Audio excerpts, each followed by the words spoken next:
Praise lord.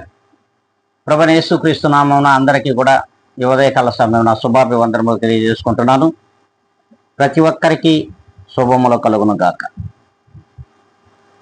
చూడండి, ఈ దినమున దేవుని యొక్క వాగ్దానమును మనము చదువుకుందాం. అది యోబు గ్రంథము 35వ అధ్యాయము 13వ లేఖనమును మనం చదువుకుందాం. నిశ్చయముగా దేవుడు నిరర్ధకమైన మాటలు చెవిన పెట్టడు, సర్వశక్తుడు వాటిని లక్ష్య పెట్టడు. అవును, ప్రభువైన యేసు క్రీస్తు వారు ఈయన సర్వశక్తి కలిగినటువంటి దేవుడు. ఈయనే సర్వాంతర్యామి. మన పుట్టుకకు మునుపే మన అంతమును తెలుసుకున్నటువంటి దేవుడు. మన అంతము ఆయనకు మాత్రమే తెలిసి ఉన్నది, ఈ లోకంలో ఎవ్వడికి తెలియదు. అందుకే ఈయన వ్యర్థమైన మాటలు, వ్యర్థమైనటువంటి ప్రవర్తనను, వ్యర్థమైనటువంటి క్రియలను ఏ నాడు కూడా ఆయన చెవిని పెట్టి ఆలకించడు. ఆయన అట్టి వాటిపైన దృష్టించడు.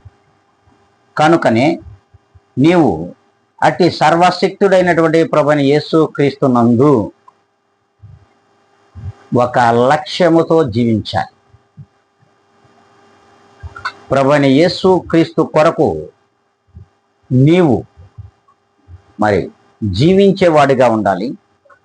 ఆయన కొరకు ఆయన మహిమ పరుస్తూ ఆయన కొరకు మరణించేవాడుగా ఉండగలిగితేనే వాడి వైపు మాత్రమే దేవుడు దృష్టిస్తాడు. అట్టి వారి మాటలకు మరి లక్ష్యం ఉంచుతాడు. అట్టి వారిని మరి ఆయన దృష్టించి ఎల్లవేళలా కాపాడుతాడు అని వాక్యం సెలవిస్తున్నారు. మరి ఈ దినముగా మనం దేవుని యొక్క వాగ్దానమును వింటున్నటువంటి ప్రతి ఒక్కరూ ఆలోచించాల్సిన విషయం, ఆచరించాల్సిన విషయం ఇది అని యోబు గారు స్పష్టంగా తెలియజేస్తున్నారు. మరి మనం ఇలా ఉందామనుకుంటే ప్రార్థనలో ఎక్కిద్దాం.